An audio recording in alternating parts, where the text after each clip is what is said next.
Okay ji, Assalamu alaikum. Today we are going to start a second theory which is psychoanalytical theory. हम लोगों ने पहले बात की थी साइको सोशल थ्योरी पे जो कि एरिक्सन की थी, ठीक है। आज हम लोगों ने बात करनी है साइको एनालिटिकल थ्योरी जो कि सिगमंड फ्राइड की थ्योरी है। जो थ्योरी आपको मैंने लास्ट क्लास में करवाई थी वो है एरिक्सन की थ्योरी। और उनका क्या ख्याल था? उनका ख्याल था कि पर्सनैलिटी की development through out the life होती रहती है, लेकिन ये जो थ्योरी आज हम लोग करने जा रहे हैं इनके अकॉर्डिंग क्या है, ये समझते हैं कि पर्सनैलिटी की डेवलपमेंट सारी लाइफ के पहले 5 सालों में हो जाती है। लाइक आपके चाइल्डहुड में ही आपकी पर्सनैलिटी डेवलप हो जाती है। लाइक अगर आपने एग्रेसिव होना है इन फ्यूचर या इन फ्यूचर जैसे भी नेचर डेवलप होनी है वो ज़िंदगी के पहले 5 सालों में डिसाइड हो जाता है और उसके कॉन्सिक्वेंसेस हम लोग लेटर ऑन लाइफ में देखते हैं। बड़ी इंटरेस्टिंग और इंफॉर्मेटिव थ्योरी है, बहुत न्यू कॉन्सेप्ट हैं। आई होप आप लोग इस थ्योरी को एंजॉय करेंगे और आपको उसकी समझ भी अच्छे से आएगी। लाइक इनकी थ्योरी में बहुत सी वो चीज़ें हैं जो लगता है कि आपके मतलब की बात हो रही है, यानी आपकी पर्सनैलिटी डेवलपमेंट पे बात हो रही है, क्योंकि ये दोनों थ्योरीज जो मैं आपको करवा रही हूँ कि पर्सनैलिटी डेवलपमेंट से रिलेटेड है। तो इनकी थ्योरी इस लिहाज से बड़ी इंपॉर्टेंट है कि ये भी डेवलपमेंट पे बात करिए, लेकिन इस चीज़ का डिफरेंस अपने माइंड में रखिएगा। जो हम लोगों ने लास्ट थ्योरी की थी एरिक एरिक्सन की, उनका ख्याल था कि डेवलपमेंट आप लोगों की थ्रू आउट द लाइफ होती रहती है, लेकिन जो थ्योरी मैं आपको आज करवा रही हूँ सिगमंड फ्राइड की, इनका ख्याल है कि आपकी डेवलपमेंट, आपकी पर्सनैलिटी की डेवलपमेंट ज़िंदगी के पहले 5 सालों में होती है, उसके बाद आपकी पर्सनैलिटी में डेवलपमेंट नहीं हो सकती। ठीक है, अब हम लोग सबसे पहले इसकी डेफिनेशन देख लेते हैं। क्या है जी? Psychoanalytical theory is the theory of personality organization and the dynamics of personality development that guide psychoanalysis, a clinical method for treating psychopathology. अब यही बात कर रहे हैं कि ये एक ऐसी थ्योरी है जो कि पर्सनैलिटी के बारे में बताती है और ये चीज़ बताती है कि आपकी पर्सनैलिटी डेवलप कैसी हो रही है। अब ये जो साइकोपैथोलॉजी और साइको एनालिसिस की बात करें इसमें वो ये है, साइकोपैथोलॉजी कहते हैं जो कि प्रॉब्लम्स को, मेंटल डिसेबिलिटीज़ जो होती हैं, जो प्रॉब्लम्स आती हैं उसकी बात करें। ही study emphasises the recognition of childhood, वही बात जो मैंने आपसे की थी कि इनका मेन फोकस चाइल्डहुड पे है। ये सोचते हैं कि जो लाइफ के फर्स्ट 5 ईयर्स हैं वो बहुत इंपॉर्टेंट है आपकी पर्सनैलिटी को डेवलप करने में। Even that could influence the mental functioning of adult, कि यहाँ पे कुछ वो कह रहे हैं कि मेंटल फंक्शनिंग भी हो सकती है जो कि अडल्ट की, जो कि इस पर इंपॉर्टेंट रोल प्ले कर सकती है। लेकिन जो सबसे इंपॉर्टेंट एलिमेंट यहाँ जो पॉइंट आप लोगों ने यहाँ पे माइंड में रखना है वो यही रखना है कि जो फ्राइड हैं उनका मेनली फोकस चाइल्डहुड एक्सपीरियंसेस पे है। ओके जी, now come toward next one slide. Through the scope of a psychoanalytic lens, humans are described as having sexual and aggressive drive. अब फ्राइड का यहाँ पे बड़ा इंपॉर्टेंट कॉन्सेप्ट है। वो कहता है जब इंसान पैदा होता है ना, ड्राइव्स कहते हैं ज़रूरतों को जो बाय बर्थ इंसान को मिलती हैं। अब वो कहता है बाय बर्थ इंसान में 2 ड्राइव्स होती हैं, एक सेक्सुअल ड्राइव होती है और एक उसकी एग्रेसिव की ड्राइव होती है। और वो कहता है ये 2 ऐसी ड्राइव है, ये 2 ऐसी नीड्स हैं जिसके लिए इंसान ताउम्र कोशिश करता रहता है। इंसान की जितनी भी सारी कह लें कि ज़रूरियात हैं, जितने भी इशूज़ हैं, वो इन 2 पॉइंट से गिर्द घूमते रहते हैं। Psychoanalytic theorists believes that human behavior is deterministic. वो कहते हैं कि ह्यूमन का बिहेवियर जो होता है ना वो डिटर्मिनिस्टिक होता है। लाइक उसको पता है कि मुझे चीज़ चाहिए, वो सोचता है कि मुझे इसका क्या मकसद है, इस ड्राइव का क्या पर्पज़ है। It is governed bye irrational forces. अब वो कहते हैं कि इसमें कोई रैशनल फोर्सेस वर्कआउट नहीं कर रही होती, जस्ट इरेशनल फोर्सेस वर्कआउट कर रही हैं। फॉर एग्जांपल अगर वो एग्रेसिव की ड्राइव पे बात कर रहे हैं तो वो कहते हैं कि इसमें रैशनैलिटी कहाँ से आ गई, इसमें अक्लमंदी कहाँ से आ गई, इसलिए उसने कहा कि it is governed bye irrational forces. और साथ ही वो सेक्शुअल ड्राइव की बात भी कर रहे हैं। एंड द अनकॉन्शियस, बड़ी इंपॉर्टेंट चीज़ है कि अनकॉन्शियस क्या होता है, इस पर मैं आगे जाके आपसे बात करती हूँ। As well as instinctual and biological drive. अब इंस्टिंक्चुअल ड्राइव क्या होती है? इंस्टिंक्ट कहते हैं जिबिल्लत को, यानी जो बाय बर्थ आप में इंस्टिंक्ट है, बाय बर्थ आप में एक ज़रूरत है, ठीक है। और दूसरा बायोलॉजिकल ड्राइव, के बायोलॉजिकल भी आप लोगों में चीज़ें होती हैं कि इसकी आपको ज़रूरत है ही। ये जो ड्राइव्स की बात की दोनों सेक्सुअल और एग्रेसिव की, वो कहते हैं ये आपका इंस्टिंक्ट भी है, बाय बर्थ भी आपके अंदर चीज़ है और वाकई है। और साथ ही साथ बायोलॉजिकली भी हम लोगों को इन चीज़ों की ज़रूरत होती है, ठीक है।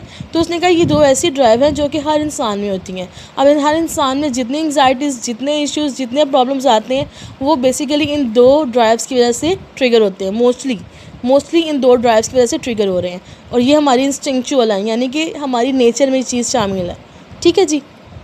ये बेसिकली थोड़ा सा मैंने आपको बैकग्राउंड बता दिया, थोड़ा सा मैंने आपको बता दिया कि फ्राइड की थ्योरी किससे रिलेट कर रही है, क्या वो कहना चाह रहे हैं। पर्सनैलिटी स्ट्रक्चर, फ्राइड ने बड़ा इंपॉर्टेंट कॉन्सेप्ट यहाँ पे दिया। उसने बात की कि जी पर्सनैलिटी का एक स्ट्रक्चर होता है।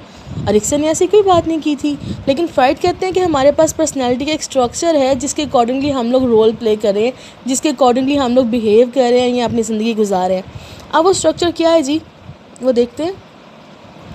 Sigmund Freud maintained that the personality consists of three different elements: the id, ideate, the ego and the superego. उसने कहा आपकी पर्सनैलिटी के स्ट्रक्चर में 3 एलिमेंट होते हैं जो कि इम्पॉर्टेंट रोल प्ले कर रहे हैं। The first one is id, the second one is ego, the third one is super ego. अब वन बाय वन हम इन तीनों को देखते हैं कि id क्या है, ईगो क्या है और सुपर ईगो क्या है। लेकिन इस चीज़ को जहन में रखिएगा कि ये आपकी पर्सनैलिटी का स्ट्रक्चर है। हर बंदे की पर्सनैलिटी इंडिविजुअली, जितने भी आप लोग हैं, मैं हूँ, ये मेरी पर्सनैलिटी का स्ट्रक्चर है। मेरी पर्सनैलिटी में 3 चीज़ें होंगी, कौन कौन सी? Id, ego and the super ego. ना हम लोग वन बाय वन सबको देखते हैं। सबसे पहले बात कर लेते हैं इड पे कि इड क्या है। तो the id is the aspect of personality that is driven by the internal and basic drives and need. These are typically instinctuals. अब वो कहते हैं इड क्या है। इड, वो कह रहे हैं कि आपके इंस्टिंक्चुअली होते हैं। इड में सारी वो चीज़ें आती हैं जो कि बाय बर्थ आपको मिली हैं मोस्टली। अब उसमें कौन कौन सी हैं? एक हंगर के एलिमेंट की, भूख सबको लगनी है, प्यास सबको लगनी है, drive for sex and libido. Libido क्या होता है जी, यहाँ पे जो इंपॉर्टेंट टर्म यहाँ पे भी है, लिबिडो कहते हैं एनर्जी को, ठीक है। The id act as according with the pleasure principle. बड़ा इंपॉर्टेंट पॉइंट है जी, इड क्या है? आपका प्लेयर प्रिंसिपल है। इड का जस्ट मकसद इतना है कि आपको प्लेयर देना। इड नहीं सोचता कि मुझे इसके कॉन्सिक्वेंसेस क्या होंगे, इसके मुझे रिवॉर्ड में या पनिशमेंट में कोई चीज़ मिलेगी या नहीं मिलेगी। वो जस्ट ये सोचता है कि मुझे ये चीज़ चाहिए तो चाहिए। ये क्या है? हमारा इड है, यानी कि ज़िद। हम जो ज़िद करते हैं ना, जो हम कहते हैं कि यार ये चीज़ मुझे अभी के अभी चाहिए, बस चाहिए, वो मेरे को बात सुनने नहीं वाला, तो ये क्या है? ये हमारा इड है, ठीक है। और इड का बेसिकली पर्पस क्या है? हम लोगों को प्लेयर देना। अब वो player for the time Bing है या लॉन्ग लास्टिंग है, ये बात की बात है, लेकिन मोस्टली ऐसे player for the time being ही होते हैं। लेकिन इस चीज़ को याद रखिएगा, इड आपका प्लेयर प्रिंसिपल है। In that it avoid pen and seek player, कि इड आपका पेन, जो आपका इड है ना, वो कभी भी पेन को एक्सेप्ट नहीं करता। वो कहते हैं जी पेन वाला तो कोई काम ही नहीं है ना, उसको जस्ट वो चीज़ें चाहिए जो उसको प्लेयर दे रही हैं। अब वो जायज़ हैं या जो नाजायज़ हैं, वो इस चीज़ के बारे में नहीं सोचता। ये पॉइंट ज़हन में रखिएगा। Due to the instinctual quality of the id, it is impulsive and often unaware of the implication of action. अब वो कहते हैं id है हमारी इंस्टिंक्चुअल एनर्जी है, मीन हम अपने अंदर से इस चीज़ की ड्राइव है। तो क्या होता है कि हम लोग फिर ये नहीं सोचते कि ये करने के बाद हम लोगों की ये एक्शन करने के बाद इम्प्लिकेशंस क्या हो सकती हैं, या हम लोगों को इसके कॉन्सिक्वेंसेस में कौन कौन सी चीज़ें फेस करनी पड़ सकती हैं। फॉर एग्ज़ाम्पल, अगर आप लोग क्लास में बैठे हो, ठीक है, अब आपको पता है क्लास के रूल्स हैं, आप वहाँ पे स्मोकिंग नहीं कर सकते हो। अब अगर ऐसा को वहाँ पे कोई स्टूडेंट है जिसका इट बहुत स्ट्रॉन्ग है, वो ये बोलेगा कि यार आई नीड इट नाउ, मुझे अभी के अभी चाहिए। वो केयर नहीं करेगा इस चीज़ की कि this is a class, this is a university, I have to follow some rules and regulation, this and that. वो जस्ट ये सोचेगा कि यार I need to do smoking, that's it. तो ये क्या है? ये उस बंदे का इड है, ठीक है, कि वो बंदा कॉन्सिक्वेंसेस की या रिज़ल्ट की परवाह किए बगैर वहाँ पे स्मोकिंग करेगा, क्योंकि उसको प्लेयर चाहिए। वो तो पेन के बारे में सोच नहीं रहा, वो तो रिज़ल्ट के बारे में सोच नहीं रहा। तो ये आपका इड होता है। और हम लोग एज अ ह्यूमन बहुत बार यहाँ पे स्टक भी हो जाते हैं, ठीक है। आई होप सो इड आपको क्लियर हो गया है। इड क्या है? इड हमारा प्लेयर प्रिंसिपल है, जो हमें कहता है कि चाहिए ही चाहिए। अब उसके कॉन्सिक्वेंसेस क्या हैं, इसमें हम फोकस नहीं करते, ठीक है। उसके बाद हम लोग बात कर लेते हैं अपने सेकंड वन की, जो है ईगो। अब ईगो क्या है? हम लोग जो यूजुअली समझते हैं, हम कहते हैं जी ईगो कहते हैं बड़ी अक्कड़ है इसमें, दिस एंड डैट। तो मेरे बच्चा यहाँ पे ईगो वो नहीं है। अब फ्राइड के अकॉर्डिंग ईगो क्या है, हम वो देख लेते हैं। The ego is driven by the reality principle. अब जैसे मैंने आपको पीछे एग्जाम्पल दी कि इड क्या है? आपका प्लेयर प्रिंसिपल, कि उसने कहा कि मुझे अभी की अभी स्मोकिंग करनी है तो करनी है, बेशक क्लास है, बेशक टीचर है, जो भी है, मुझे स्मोकिंग करनी है। तो वहाँ पे ईगो क्या करेगा? ईगो उसको रियलाइज़ करवाएगा, ईगो उसको बताएगा कि नहीं यार तुम क्लास में हो, तुम नहीं कर सकते हो स्मोकिंग, ईगो आपका रियलिटी प्रिंसिपल है। ईगो बताता है आपको, चीज़ों को रियलाइज़ करवाता है कि यार उस फैंटेसी से बाहर निकलो, उस ज़िद से बाहर निकलो, चीज़ों को रियलाइज़ करवाओ। The ego works to balance the id and super ego. अब इड क्या, ये ईगो का काम क्या है? ईगो का हमारा ये काम है कि ये इड और सुपर ईगो में बैलेंस रखता है, ठीक है। And try to achieve the its drive in the most realistic way. और ईगो इड को बताता है कि तुम चीज़ों को लो लेकिन एक रियलिस्टिक वे में लो। ये रेशनलाइज करता है, उसको बताता है, चीज़ों को लॉजिक देता है, ठीक है। It helps separate what is real and realistic our drive as well as being realistic about the standard of the super ego set for individual। Basically यहाँ पे समझने वाली बात जस्ट इतनी सी है कि ईगो क्या था? आपका प्लेयर प्रिंसिपल था, के पास चाहिए ही चाहिए। ईगो क्या है? ईगो आपका रियलिटी प्रिंसिपल है, जो कि चीज़ों को रियलाइज़ करवा रहा है, जो कि उसको बताता है कि नहीं यार तुम इस टाइम क्लास में स्मोकिंग तो नहीं कर सकते हो ना। ये आपका ईगो है। अब चलते हैं हम लोग थर्ड वन की तरफ, जो कि आपका सुपर ईगो। अब सुपर ईगो क्या करता है? The super ego is drive by the morality principle. अब सुपर ईगो आपकी मोरालिटी पे बात करता है, एथिक्स पे बात करता है। मीन में बोलेगा, वो स्मोकिंग वाले एग्जाम्पल को आगे लेके चलते हैं कि अगर इड ने कहा कि मुझे अभी की अभी स्मोकिंग करनी है, उसको ईगो ने कहा नहीं यार तुम क्लास में हो, कुछ तो शर्म करो, तुम्हें भी नहीं करनी चाहिए। अब सुपर ईगो ने क्या कहा? सुपर ईगो ने उसको रूल्स के बारे में बताया कि यार हो सकता है अगर तुमने स्मोकिंग की तो मैम ने सर को बता दिया, हेड तक बात चली गई, तुम्हें डिटेन कर देंगे, दिस एंड डैट। तो सुपर ईगो बेसिकली क्या करता है? मोरालिटी पे बात करता है, एथिक्स पे बात करता है, रूल्स पे बात करता है। It acts as a connection with the morality of a higher thought and action. Instead of instinctively acting like it, the super ego work to act is socially acceptable way. Like super ego आपको ये बताता है कि society क्या सोचेगी आपके बारे में। यहाँ पे वही बात है ना, सुपर ईगो आपको ये बोलेगा कि यार तुमने स्मोकिंग कर ली तो अगर टीचर तक बात चलेगी, हेड ऑफिस तक बात चलेगी, तो क्लास में तो इंसल्ट हो जाएगी, तो सारे फ्रेंड्स क्या सोचेंगे मेरे बारे में। तो इस तरह से ये आपको बताता है कि सोसाइटी में कौन सी चीज़ें एक्सेप्टेबल हैं और कौन सी चीज़ें एक्सेप्टेबल नहीं हैं, ठीक है। बात समझ में आ गई? मैंने आपको पर्सनैलिटी के स्ट्रक्चर बताया, जिसमें 3 चीज़ें बताई मैंने आपको, इड, ईगो और सुपर ईगो, सही है।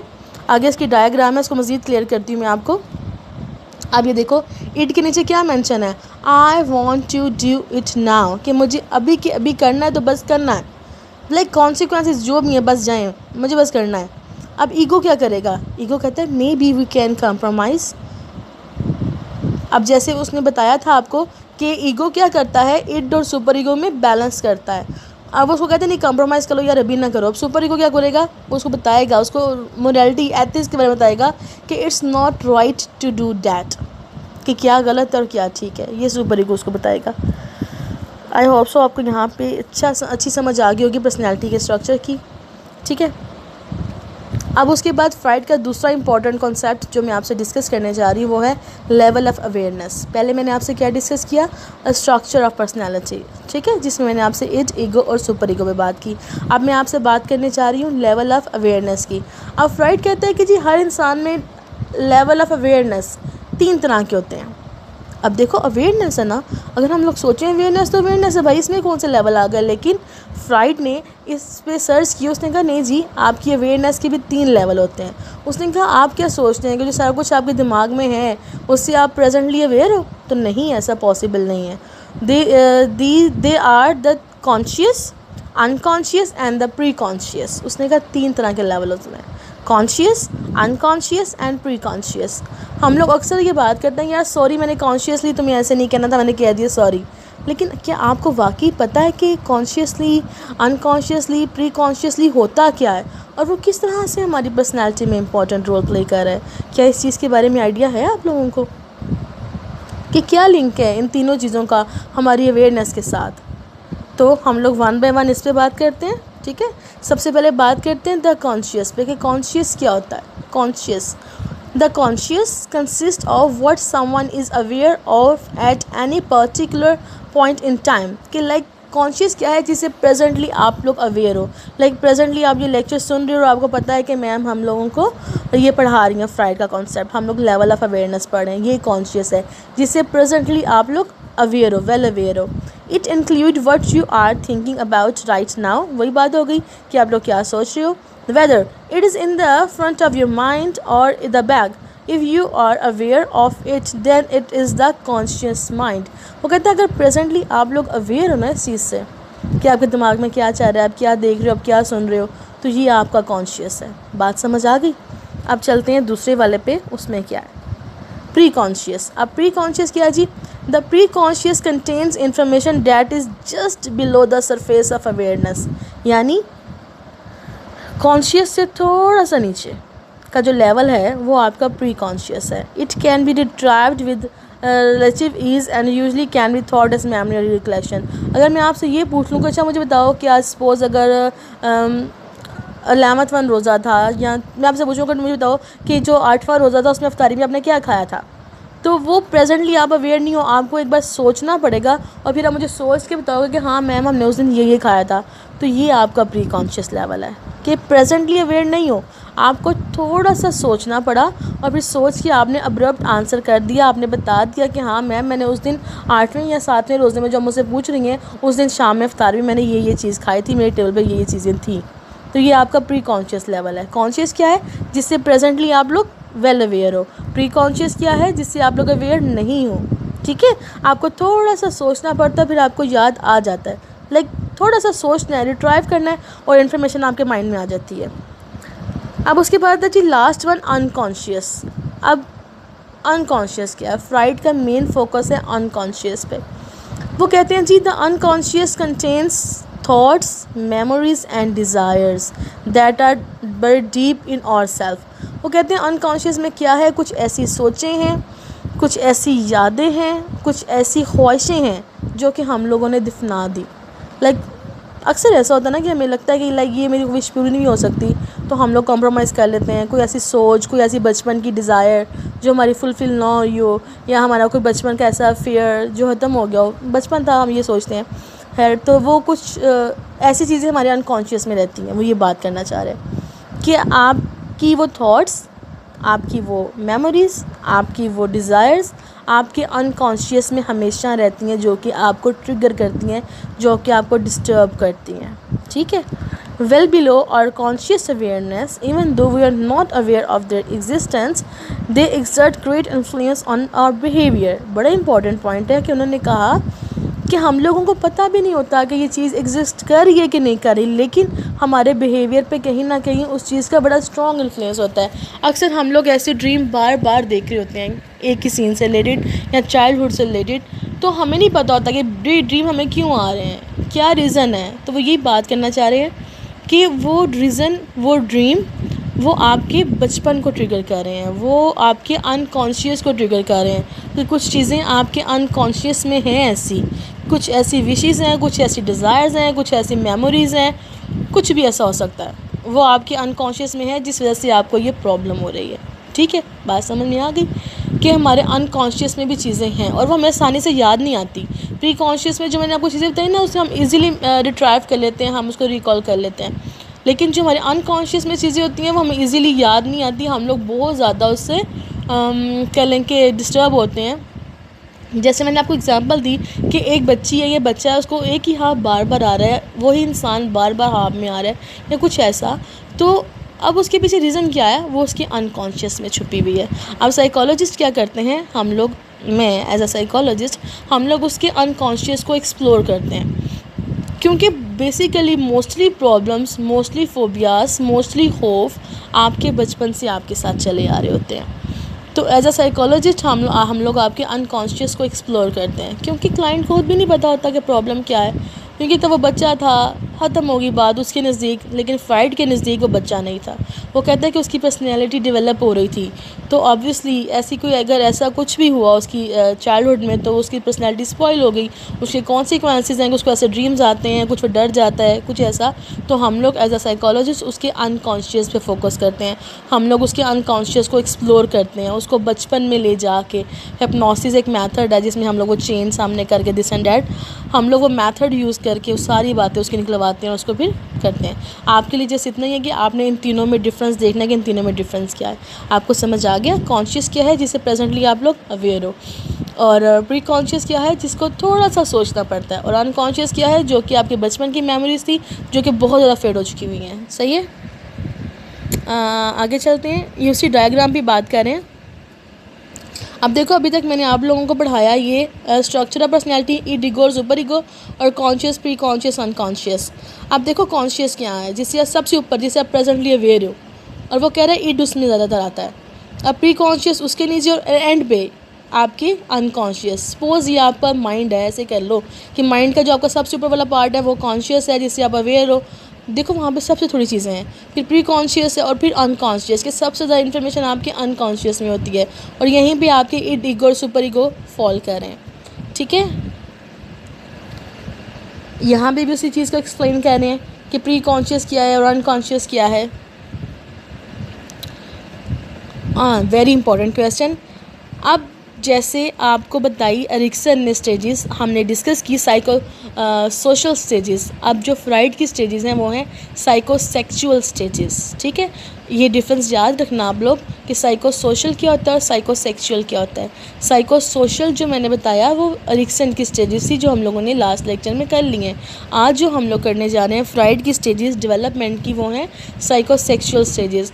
5 हैं इसकी stages. The first one is oral, the second one is anal, the third one is phallic, the fourth one is latency and the fifth one is genital.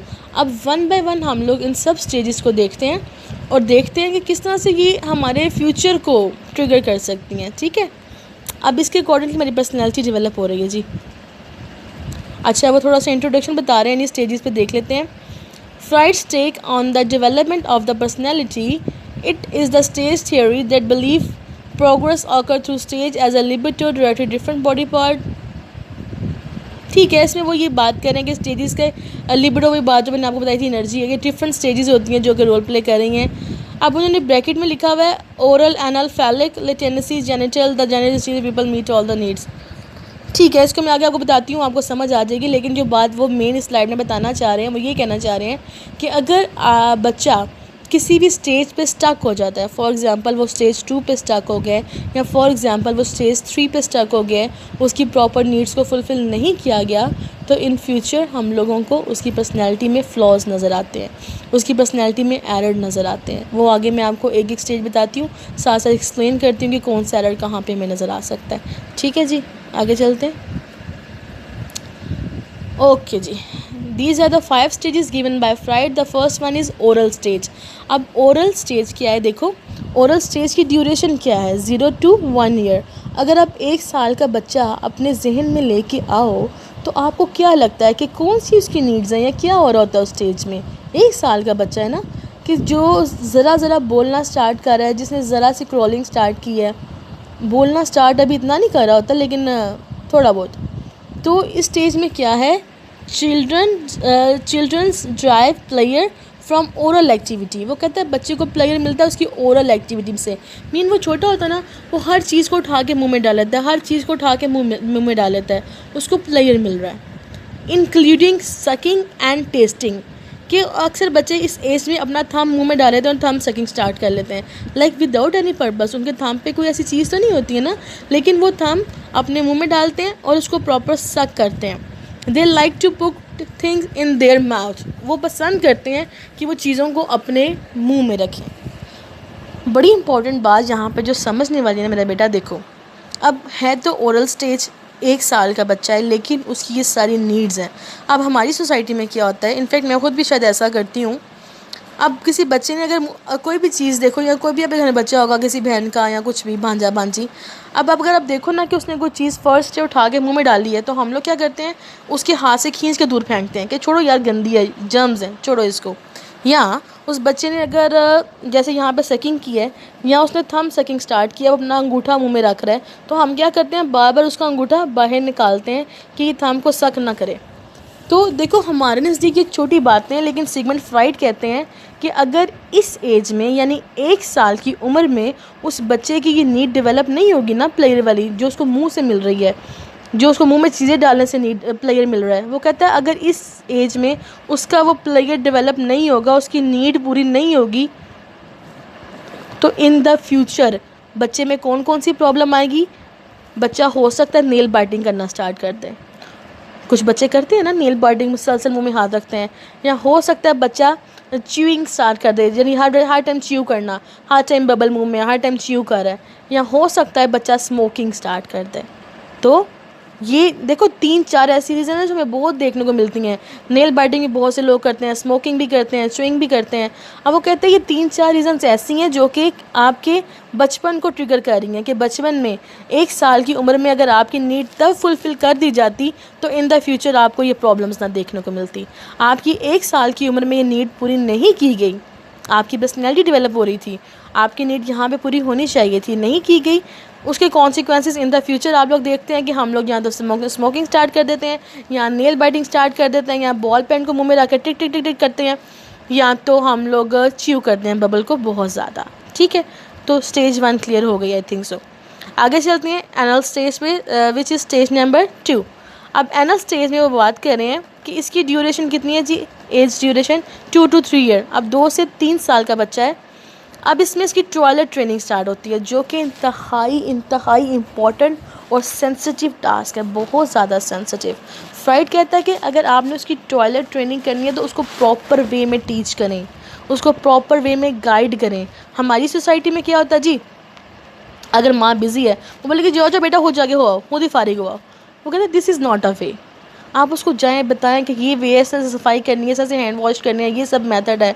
अगर आप बच्चे को free hand छोड़ रहे हैं या आप उसको ये कह रहे हैं कि जाओ यार खुद जाके वॉशरूम से आओ, या आप उसको प्रॉपर गाइड नहीं कर रहे, वो कहीं पे भी वॉशरूम कर रहा है, ठीक है, बच्चा है ना, इस एज में यूजुअली बच्चे कर देते हैं। तो वो कहते हैं आपके नज़दीक ये छोटी छोटी बातें हैं कि बच्चे ने अगर बेड पे वॉशरूम पास कर दिया, या बच्चा वॉशरूम नहीं गया, उसने आपको बताया नहीं है, उसने पैंटी में कर दिया, वो कहते हैं ये सब रीज़न्स क्या हैं, इससे उसकी पर्सनैलिटी पे क्या कॉन्सिक्वेंसेज होंगे अगर तो बच्चे की टॉयलेट ट्रेनिंग बड़े प्रॉपर वे में की गई है, तो उसकी पर्सनैलिटी इन द फ्यूचर बड़ी ऑर्गेनाइज और बड़ी नीट पर्सनैलिटी डेवलप होती है। वो बच्चा परफेक्शनिस्ट होता है, वो अपने रूम को नीट रखेगा, वो अपने आसपास गंद नहीं डालेगा, वो अपने कबर्ड्स को नीट रखेगा, वो सफाई सुथराई का ख्याल रखेगा।